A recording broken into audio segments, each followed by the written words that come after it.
그리고 저희가 이번에 조금 맡은 포커스는 저희 직접 사각지대를 찾아가서 현장 포럼을 하고 전문가도 직접 현장에서 활동하시는 선생님을 모셔서 듣고 자유롭게 들어보자라는 취지로 이제 포럼을 진행하게 됐습니다. 그래서 학술적인 것보다는 좀 더 이제 현장 이야기를 듣고자 진행을 했고요.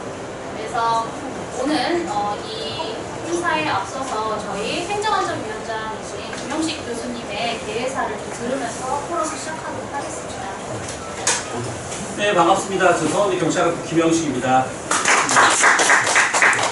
오늘 정말 수능 날이고 날씨도 이렇게 좀 신세계에 나올 법한 그런 날씨인데요. 이렇게 바쁘신 와중에도 참석해 주셔서 너무 감사드리고 정말 우리 총괄님 말씀하신 것처럼 이런 공간에서 이런 방식으로 진행하는 거 저희도 굉장히 실험적이었고요. 근데 생각보다 되게 분위기도 부드럽고 공간도 아기자기해서 굉장히 좋은 것 같습니다. 그리고 오늘 발제하시는 우리 선생님께서 딱 밑에다가 정말 저희가 원하는 거 딱 적어 놓으셨어요. 현장에 답이 있다. 근데 좀 무슨 재난안전과 관련돼서 현장에는 자주 오지만 누구나 근데 수박 겉핥기식으로 그냥 보고만 가는 그런 형식이었는데 이제 정말 그 현장에 계신 분들이 주인공이 돼서 그분들의 이야기를 들어보는 시간을 갖는다는 데서 큰 의미가 있다고 생각하고요. 앞으로 행정안전위원회가 어떻게 나아가야 되는지에 대한 방향성이 아마 오늘 이 시간 이후로 이렇게 좀 방향이 틀어지는 게 아닌가라는 의미를 부여해보고자 합니다. 오늘 발제하시는 분들 그리고 참석해 주시는 모든 토론자분들께 진심으로 감사드리고요. 지금부터 우리 2023년 제4차 지속가능발전 총주 포럼을 시작하도록 하겠습니다. 감사합니다. 네, 그러면 제가 오늘 포럼의 발제자를 잠깐 소개해드리면서 바로 시작을 드릴 건데요.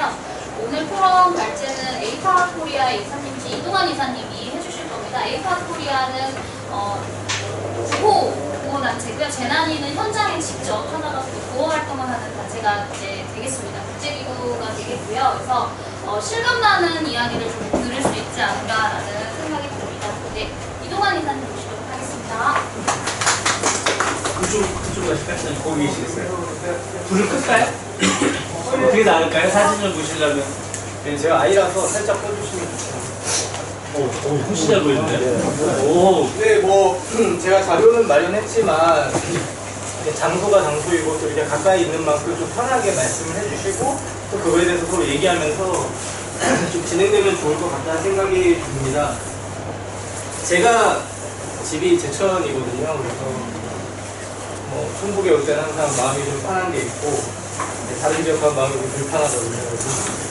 그래서 충북도 그렇고 좀 여러 가지 생각이 있는데 충북대랑 또 인연이 닿고 또 그리고 올해 여름 수회 때 괴산이랑 오송에서 활동을 했는데 그 얘기도 오늘 좀 드릴 수 있을 것 같고 그래서 오늘 좀 편하게 좀 이렇게 참석을 좀 꼭 가야 되나 이렇게 해서 오셨을 수 있을 것 같은데 전 주민들 만나는 거 되게 좋아하고 주민들이 좀 중심이 돼야 된다는 생각을 하거든요. 그래서 어떻게 보면은 관이하는 어떤 그런 하드웨어적인 것에 대한 보수도 많이 필요하지만 제가 얘기하는 거는 이제 소프트웨어적인 재난에 대해서 마을에서든 아니면 우리가 스스로 어떻게 준비해야 되냐 그런 얘기들을 좀 할 것 같습니다. 그래서 조금 많이 좀 웃어주시고 편하게 해주시면 좋을 것 같습니다. 제가 이렇게. 네, 알겠습니다. 네, 저는 우선 제 소개를 간단하게 하면 저는 대학교는 영화과를 나왔습니다. 영화 연출 전공을 했고 그리고 서원대나 충북대 잘 알고 있습니다. 쓰려고 했었던 것도 있고 그래서 신문사에서 영상기자로 근무하다가 기업의 사회공헌 이런 것들 취재를 좀 많이 했었고 그래서 기업들과 해외 동행을 많이 했었습니다. 해외 동행하면서 조금 관찰, 기록에 약간 특화된 사람인데 거기서 이제 일본에 있는 긴급구호 단체에서 이제 스카웃을 받아서 2016년도에 넘어가서 지금까지 활동을 하고 있고 지금 일본에도 소속되어 있고 한국에도 소속이 되어 있습니다. 그래서 코로나가 발생하면서 한국에 들어왔다가 못 나가게 된 거고 들어오려고 들어온 거 아니고 못 나가게 되면서 한국의 활동을 이제 중심적으로 하게 되었고요. 에이파 코리아는 지금 영어로 에이파 코리아인데 한국어로 하면 영어의 이제 약자인데 아시아태평양 재난관리 한국협회입니다. 그러니까 한국협회라는 얘기는 이제 일본 협회도 있고 방글라데시 협회도 있고 이렇게 해서 아시아태평양 지역에 재난이 좀 많이 나는 6개국이 지금 연대를 하고 있습니다. 그 연대를 하는 목적은 어쨌든 지금 아시아태평양 지역에서 80% 이상 재난이 발생하거든요. 우리가 이제 뉴스로 접하는 건 좀 소수지만, 그러면 결국은 대응을 하고 복구를 해야 되는데, 어차피 발생하는 재난 우리가 얼굴 한번 보고 사전에 좀 얘기를 하고 그래야지 서로 도울 수 있지 않겠냐. 그래서 그런 심포지엄이나 이런 것들을 계속 하고 있는 그런 관계를 계속 맺고 있고, 그래서 뭐 그때 보면 이제 저는 영화 현장을 좋아하는 사람 같고 굉장히 이제 서류 작업 이런 거 잘 못하고 그런 사람입니다. 그래서 밑에 간단하게 적어놨는데, 올해 초에 이제 튀르키예 현장 가서 한 달 정도 있다 왔고, 4월에 강릉 산불이 났어요. 여러분들 4월? 예. 났고, 여름에 이제 중부지방 중심으로 수해가 좀 많이 났잖아요. 그래서 저는 이제 괴산에서 활동을 중심적으로 하고 오송도 지원을 했고요. 그래서 제가 초반에 이제 이게 긴 강연이 아니다 보니까 짧게 초반에 넘어가고, 그 다음에 실제 사례로 제가 좀 말씀드리고 싶은 걸 말씀드릴게요. 너무 좋잖아요, 제목이. 현장의 답이 있다. 네, 사각지대. 결국 근데 이거에 대한 답은 저는 한계인 것 같아요. 결국은 사각지대 찾는 건 사람이 해야 되는 거고, 사람이 없어서 많은 매뉴얼들이 안 들어가고 있다고 생각하거든요. 일본 스태프들이 한국 와서 놀라는 게 매뉴얼이 너무 잘 돼 있다는 거예요. 매뉴얼이 너무 잘 돼 있는데 그거를 돌리는 사람들이 중간중간 있잖아요. 근데 지금 제가 현장에서 보면은 그걸 돌리는 사람들이 지쳐 있어요. 그러니까 그 톱니가 한 군데서 안 돌아가니까 계속 안 돌아가는 거죠. 그래서 결국은 그 사람들을 지금 챙겨야 되고, 사람들을 더 많이 발굴하고 전문가로 만들어야 되는 이슈가 있는 것 같아요. 그러니까 자원봉사가 너무 많아요. 그러니까 우리나라는 수해로 시작된 저는 재난 역사라고 생각해서 자원봉사 센터도 있고 자원봉사가 굉장히 많이 활성화되어 있는데, 재난대응 자원봉사를 붙여서 자원봉사 하는 분들이 현장에 오는데, 현장에 자원봉사 하시는 분들이 너무 많이 도움이 되죠. 근데 결론은 뭐냐면, 실제 재난을 코디네이션 할 수 있는 전문가는 없는 거예요. 그러니까 자원봉사 할 수 있는 분은 너무 많고, 그거를 전문적으로 배치하고 이들 그 코디네이션 할 수 있는 전문가는 없다 보니까 그게 문제가 현장에서 발생하고 있거든요. 그거를 지금 그 역할을 하려고 노력을 하고 있고, 그래서 앞에 좀 여러 가지 좀 이론적인 걸 넣었는데, 제가 여기서 말씀드리고 싶은 거는, 잘 아시겠지만 교수님들도 계시고 자연재난, 사회재난 있는데, 우리나라 자연재난이 지금 모금을 한 군데밖에 못 하거든요. 그거를 잘 모르고 계시는데, 만약에 모충동에서 수해가 났어요. 근데 기부를 하고 싶어요. 그럼 여기 뭐 지역에 있는 뭐 비영리 단체나 모금할 수 있는 단체들이 모금을 법적으로 할 수가 없습니다. 예, 근데 그거를 잘 모르고 계세요. 전국 구호협회밖에 못해요. 그래서 포항에서 흰남도 때 그 지하 주차장에서 사고 났었잖아요. 흰남도 때 에코프로라고 있습니다. 에코프로. 포항에 굉장히 큰 기업이죠. 100억을 기부하려고 하는데 포항에 쓰여야 되잖아요. 포항 기업이니까. 그래서 포항에 하려고 하는데 포항에 기부를 못합니다. 예, 무조건 재해구협회에다 해야 된다 해서 서로 재해구협회하고 포항시하고 서로 막 언론 싸움하고 굉장히 심했어요. 근데 결국은 재해구협회 했고, 포항 지역에 들어간 건 한 40%, 한 40억 정도. 예, 그러니까 사회재난은 누구나 모금을 할 수가 있어요. 그러니까 지금 최근에 많이 나는 산불이 나면은 현장에 단체가 되게 많고 사람이 굉장히 많습니다. 왜냐면 다 모금을 할 수 있어요. 네. 강릉 산불 나면은 단체들 되게 많이 가고 그러고. 근데 수해가 나면은 지자체가 대응하잖아요. 그러니까 현장에 사람이 없어요. 그리고 모금도 못하고. 그런 문제를 여러분이 좀 알고 있어야 될 것 같고, 사회재난도 그렇고 이제 분류된 거에 많이 늘어나고 있잖아요.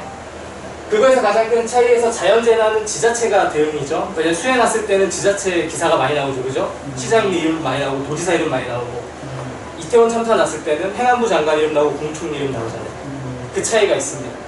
근데 충북에서 올해 이제 오동참사 이후에 복합재난이라고 건의를 하셨죠. 그러니까 저도 그렇게 생각해요. 이제는 자연재난, 사회재난 나눠지고 행안부도 그게 과가 나눠져 있는데 결국 이제는 다 복합재난이라고 봅니다. 뭐 기후위기로 인한 재난을 발생했는데 결국 인적재난이 들어가고, 그러면 결국 복합재난인데, 아까 처음에 말씀드린 것처럼 자연재난은 의연금품법이에요. 우리 어렸을 때 수해 나면 의연금이라는 얘기 들어보셨죠? 그리고 사회재난이 나면요, 기부금품법입니다. 그러니까 이 차이가 생각보다 너무 커가지고 활동하는 게 너무 어렵거든요. 그러니까 이게 결국은 같이 되면은 지역에서 모금해서 지역에서 쓸 수도 있어요. 근데 그거를 수해는 자연재난이니까 한 군데로 통일시켜라. 뭐 이렇게 되니까. 그래서 어쨌든 지자체에 더 권한이 많아져야 되고 역할이 많아져야 된다 생각합니다. 이건 왜냐면 결국은 미국 같은 데도 책임 기관이 다 소방서입니다. 근데 울진 산불 났을 때 소방이 제일 먼저 현장 출동하잖아요. 대기해야 됩니다. 산림청이 와야 돼요. 산불의 권한은 산림청이 갖고 있어요. 소방이 헬기를 빨리 띄워야 된다고 초동 진화를 위해서 한다고 해도 산림청에서 판단해서 하는 겁니다. 그래서 울진 산불을 못 끈 거예요. 그러니까 결국 이게 계속 발생하는데 이 협력으로 되어 있는 거 있잖아요. 현장에서 협력 하나도 안 돼요. 여러분 다 아시겠지만 협력 협조가 너무 어렵고 이태원 참사가 사회 재난이잖아요. 거기에 대학생이 사망을 했어요. 그러면 그 학생이 외국인이에요. 그럼 담당이 외교부입니다. 예, 대학생이 사망을 했어요. 그거는 교육부입니다.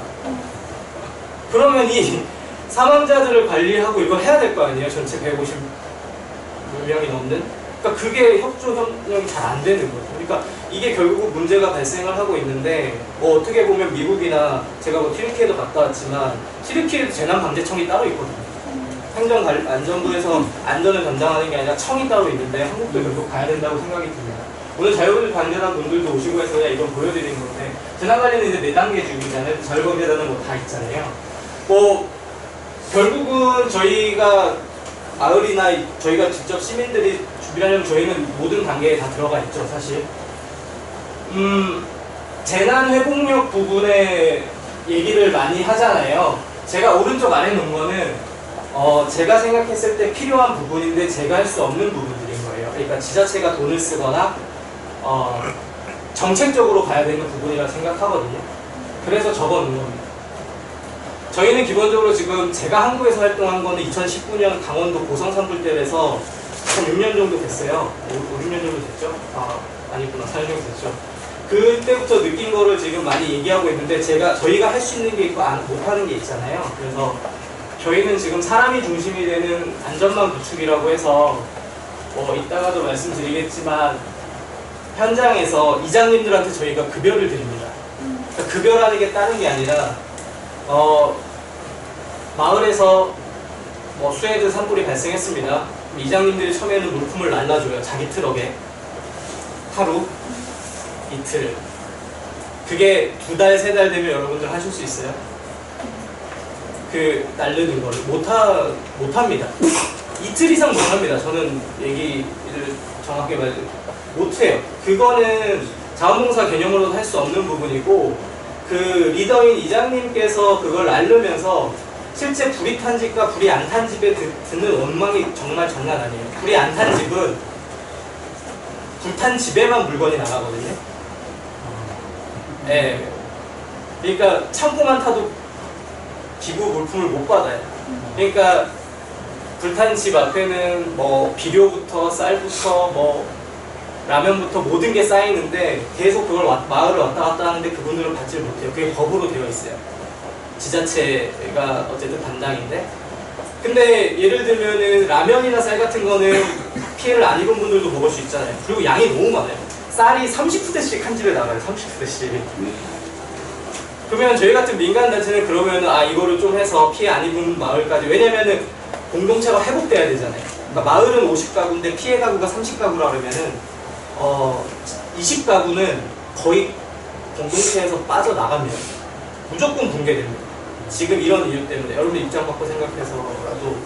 그러니까 울진 산불이 일어난 지 이제 2년이 다 돼가는데 원래 500에서 1000만 원짜리 집이었어요. 원래 집이. 근데 1억 8천 정도 지원을 받으셨습니다.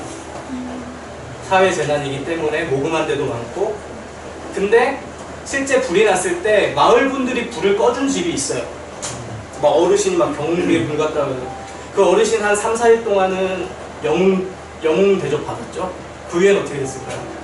죽여 살려 했어요. 우리 집에 불을 왜 꺼서. 못 사는 거. 미친 할아버지가 우리 집에 불을 왜 꺼서. 근데 이거는 소방관한테도 가요. 소방관들한테 불을 왜 껐냐.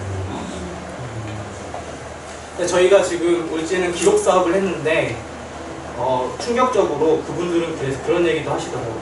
오코다 리코드로 이제 우리 동네에 불이 나면 끄는 사람이 있을까요?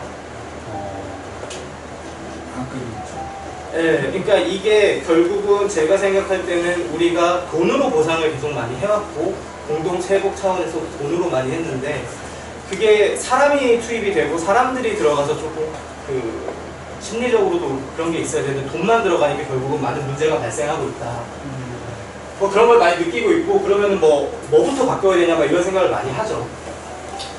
구례 같은 경우가 2020년도에 발생을 했는데요. 여러분 터미널 잠기면 다 잠기는 거잖아요, 그죠? 예, 터미널이랑 오일장 다 잠겼습니다. 근데 이거는 이제 섬진강 댐 문제라고 이제 밝혀졌죠. 근데 구례가 시민사회가 또 좀 발전돼 있습니다. 많이 있습니다, 시민사회가. 지금 발전돼 있어서 어떤 사례가 있는지 이거 하나 말씀드리고 넘어가려고 하는데, 오일장에 뭐 이렇게 나물 팔고 하시는 분들이 거의 독거 어르신들이 많을 거 아니에요? 그분들이 대피소도 안 가고 수해를 입었는데 물이 빠진 다음에 거기서 그냥 주무시고 계셨어요. 그냥 그 자리에 막 스티로폼 위에서 주무시고 계셨어요. 근데 지자체는 사실 발굴이 어렵죠. 예, 왜냐면 여러분 재난 나면은 신고됩니다. 무조건 자기가 신고해야 됩니다. 이장님이 뵙고 가서도 어쨌든 뭐 이렇게 하긴 하는데 어쨌든 자기가 신고를 해야 돼요. 자기가. 근데 그분들은 신고도 안 하시고 그렇게 계셨던 거예요. 근데 그거를 지역에 있는 이제 그 마을 공동체에서 발견을 한 거죠. 그래서 계속 반찬 갖다 드리고 물도 가져다 드리고 이렇게 했어요. 근데 왜 어르신들이 왜 대피소도 안 가고 신고도 안 하셨을까요? 공주를 갖다 주고 예, 그러니까 내가 피해를 입었다고 그리고 다 같이 모이는 대피소 가면은 식사도 주고 할 거 아니에요? 그런 걸 안 하신 거죠. 구례가 4.3 사건이 있었던 곳이고 무조건 모이면은 죽이고 그랬던 트라우마가 있으신 거예요, 어르신들이. 그러니까 저도 몰랐어요. 그러니까 뭐 이렇게 사람들을 모이라 그리고 이러니까 그냥 그게 어려우신 거예요. 네, 사람들 많고 또 여성들 같은 경우는 그런 데 가서 텐트에서 자는 것도 사실 어르신들 어려워하시고, 그러니까 그거를 마을에서, 그러니까 그 마을 공동체에서 알고 발굴한 거죠. 굉장히 큰 거라고 생각을 하고, 그러니까 결국은 마을에 있는 분들이 알았기 때문에 한 거죠. 이건 괴산이고 밑에는 오송인데 제가 처음에 괴산 들어갔을 때 좀 놀랬던 거는 괴산에 면이 한 3-4군데가 피해를 입었는데 면마다 다 다릅니다. 어느 면은 이틀 동안 라면만 드시고 계셨어요. 근데 어떤 면은 지역 근처 식당을 대서 식당에서 식사를 할 수 있게 하는 거예요. 그게 그 면장이, 그러니까 군에서 면에서 너네 알아서 해라. 그럼 돈 필요하면 좀 얘기해라. 이렇게 한 거죠. 그러니까 면장 입장에서는 자기도 재난도 잘 모르고 예산도 없는데 어떻게 해야 될지 모르겠는 거예요. 그러니까 우선은 밥을 먹어야 되니까 밥을 주는데 당장 예산 못 들어오니까 라면 들어온 거 이런 거에서 드리기 시작한 거죠. 그리고 어떤 이장님은 그래도 우리가 한 몇백 정도 있으니까 야 그럼 근처 식당 2개 정도 섭외해봐 이렇게 해서 하는 거예요. 그러니까 이게 같은 동네 바로 경계에 있는 데라도 그 수해 같은 경우 지자체가 대응하는 거고 그게 면으로 내려왔기 때문에 차이가 발생을 해요. 그럼 결국 그 면장들이 평상시에 재난 대응에 대해서 서로 얘기를 하고 우리가 좀 예산 없을 때 너네가 좀 이런 거에 대한 게 안 돼 있었던 거죠. 예, 저는 면을 돌아다녀 보니까 차이점을 아는데 사실 그거를 라면 먹는 분들은 되게 고마워하세요. 예, 라면이라도 주니까 얼마나 고마워. 그러니까 그렇게 발생을 하거든요. 그리고 2-3일 동안 샤워를 못 하고 그리고 대피소에 샤워 시설이 없었어요. 초등학교 체육관이었는데 샤워실이 안 열려 있어요. 그러니까 거의 진짜 방치 수준이에요. 처음에 첫날, 둘째 날 같은 경우 누군가 와서 여기 샤워가 안 되네, 여기 물이 하나밖에 없네, 여기 인원이 30명이 되는데 화장실이 변기가 2개밖에 없네, 이런 거를 판단하는 사람이 없어요. 예, 그게 이제 뭐 공무원이 나와서 하지만 공무원은 나와서 앞에 그냥 이렇게 책상을 하고 앉아 있죠. 그래서 여기 몇 명 있는지 누가 와서 물어보면, 그래서 제가 여기 화장실이 인원수 대비 더 있어야 되는데 조금 다른 데를 열어달라거나 그러면 그런 거 해야 돼요? 막 이렇게 얘기를 해요. 그러니까 뭔가 더 나은 생활을 할 수 있게 노력을 하게 해줘야 되는데 기본적인 정보도 없고 저희가 가서 이제 공무원들을 닥달을 할 수 없으니까 뭐 목욕탕 쿠폰도 만들고 또 그 라면 말고 없는 것들을 사서 가져다 드리고 하는, 그러니까 근데 아까 말씀드렸듯이 저희 같은 단체가 자연재난 났을 때도 마을별로는 많이 투입이 돼야 되는데 아까 말씀드렸던 이유 때문에 지금 많이 없다. 적십자도 활동이 굉장히 제약됐어요. 여러분 잘 모르시겠지만 적십자가 원래 밥차를 갖고 현장을 가거든요. 근데 적십자도 지금 많이 제약을 받고 있는 상태입니다. 적십자도 돈을 모금을 하면 제국에 다 넘겨줘야 됩니다. 그런 그 상황이 있고요. 저희가 이거 계산은 처음으로 제습기를 사서 드렸어요. 그러니까 가장 필요한 걸 드려야 되는데 집이 안 마르니까 못 들어가시더라고요. 근데 저도 수해 나고 그러면 물 빠지고 그러면 며칠 안에 들어갈 거라고 생각했는데 2주 이상 걸려요. 마르는데. 그래서 이 속도를 줄여드려야겠다 생각해가지고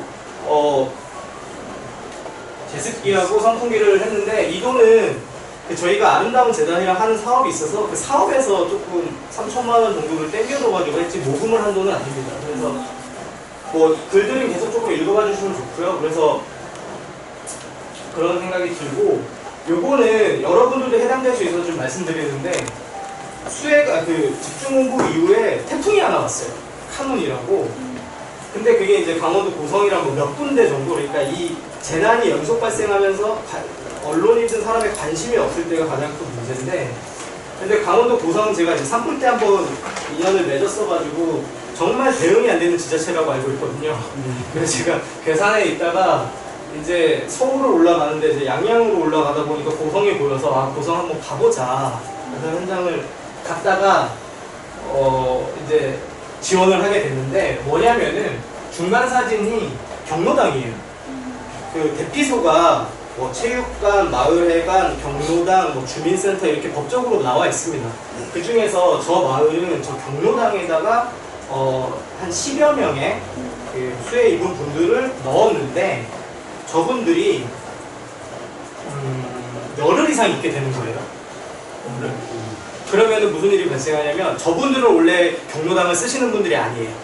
그러니까 작은 마을에 경로당을 매일 오시는 분들이니까 저 집에 수해가 났지 같이 지내야지라는 생각이 있는데 약간 그런 게 관계가 없는 그리고 좀 경로당을 이용하지 않는 분들이 오시게 된 거죠. 그래서 3일째부터 문제가 발생했죠. 옆에 오셔서 고스톱을 치십니다. 이제 원래 이용하시는 분들이. 그러면서 한마디씩 하죠. 언제 나왔는데? 우리 피해도 많이 안 입었는데 이렇게 오래 있어? 이렇게 한마디씩 합니다. 네, 자기들끼리.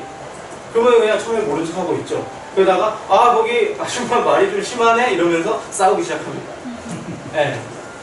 그래서 제가 이제 처음에 갔을 때는 조금 간식거리 좀 드리고 다시 서울을 왔다가 이제 그런 이제 저 머리가 좀 벗겨진 분이 제가 연락처를 가르쳐드리고 왔는데 그런 문제가 발생한다고 저한테 전화가 왔어요. 그래서 제가 다시 고성을 갔습니다. 고성을 갔는데 제가 있을 때 저 일이 벌어진 거예요. 제 눈앞에서. 그 마을 분들하고. 근데 이게 행정상의 문제가 있습니다. 그 분들은 원래 그 경로당에 와서 일주일에 2번씩 밥을 한대요. 밥을 해서 돈을 받으신대요.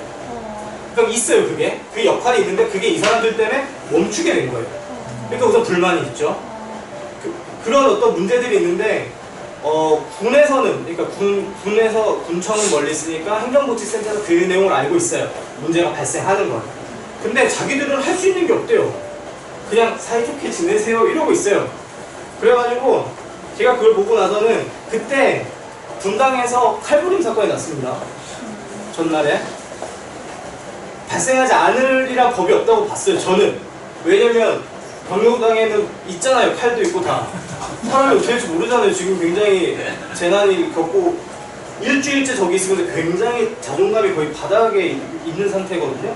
그래서 어떻게 했냐면 나오시라고 한 다음에 바로 앞에 정말 다행히 좀 저렴한 여인숙 같은 모텔이 있었어요. 가까운데. 그래서 거기에 네 가족 그리고 정말 특이하게 중학생이랑 고등학생이 있었어요. 경로당에. 한쪽 방에서 계속 그 적시자 박스 놓고 공부를 하고 있었어요. 근데 일주일 갔는데도 계속 있는 거예요. 그래서 그 친구들은 지금도 제가 이제 관계를 맺고 있는데 그 친구들은 그래서 에어비앤비를 빌렸습니다. 그래도 할머니하고 같이 지낼 수 있게. 왜냐면 모텔은 아니잖아요. 그래서 또 공부도 해야 되고 학교를 다녀야 돼요. 그래가지고 그렇게 해서 저희가 한 200만 원 정도 예산을 들여가지고 열흘 정도를 더 숙박을 할 수 있게 해드렸어요. 제가 이 말씀드리는 건 뭐냐면 그러고 나서 제가 이제 찾아가서 저기 연상소를 찾아가서 담당자한테 얘기했죠. 거기 그런 문제가 그러니까 해결을 해놓고 가서 이제 안 한 척하고 얘기를 했죠. 이런 문제가 있는데 혹시 해결책이 있는지 아니면 대응하는 게 있는지 어떤 생각을 하고 이제 해보니까 저희는 군청에서 매일매일 보고해서 군청에서 오늘 얼마 써라 이렇게 하고 있대요. 그래서 할 수 있는 게 없대요. 그래서 알겠다. 근데 저희가 민간 단체인데 저희가 이렇게 해서 조금 진행을 좀 지원을 해드릴 수 있을 것 같다. 그러니까 아 고맙다. 그리고 제가 이제 다시 운전을 서울 오는데 전화가 왔어요. 뭐라고 왔냐면 대피소에 있어야지 밥값이 나갑니다. 대피소에 있어야지 인당 밥값이 나가요. 그게 왜냐면 제일 무겁고 걔네는 이제 그거 펼쳐놓고 하는 거잖아요. 근데 이게 대피소가 아니라 어쨌든 어딜 이동했잖아요. 그 밥값이 안 나갈 것 같다는 거예요. 그래가지고 제가 공무원한테 짜증 안 되는데 근데 그거는 아니 없으면은 저희가 드릴게요. 드리는데 사실 그 정도는 상황상 좀 그렇게 보고서를 적어서 좀 얘기할 수 있지 않겠습니까? 이렇게 얘기를 했어요. 그러니까 해보겠습니다. 그래서 어쨌든 10대는 되긴 했는데 그 정도로 좀 어려워요. 공무원들이 움직이기가 안타까워요. 사실 말로 본인들도 뭘 하고 싶을 거 아니에요. 근데 그만큼 좀 어려운 부분이 많이 있어요. 그래서 저희 같은 경우는 그 공무원들이 못하는 틈을 메꾸려고 현장에 가는 거거든요. 예, 공무원들이 지금 당장 여기 뭐 이렇게 차를 다 사드리고 싶은데 자기 때로 안 돼요. 그럼 이 차를 사드리는 건 저희는 할 수 있어요. 그러니까 그게 민관 협력이잖아요. 그러니까 저희는 저희 같은 단체가 많아야 되는데 아까 말했듯이 현장에서 할 수 있는 제약이 많이 생겨서 어렵다. 그리고 여러분들도 에이파 코리아 처음 들어보셨잖아요. 쟤네는 뭐 하는 듯이 문돈으로 활동하지 이러잖아요. 그러니까요. 그래서 요거는 당장 우리가 적용할 수 있을 것 같아서 말씀드리는데 왼쪽 위가 그 사가현이라고 일본의 사가현이라는 데에 수혜가 났습니다. 저 서 있는 사람이 도지사예요. 그러니까 현지사. 그리고 뒤에 있는 사람들은 언론사들이랑 여러분 같은 주민들, 그리고 민간단체들, 뭐 교수님들 이런 분들 회의를 다 같이 합니다. 매일 아침 10시. 그러니까 10시에 도청에 가면은 최신 정보를 다 얻을 수 있어요. 예. 그래서 거기서 서로 우리는 오늘 어디서 활동한다, 아니면 뭐 한다, 이게 되는 거죠.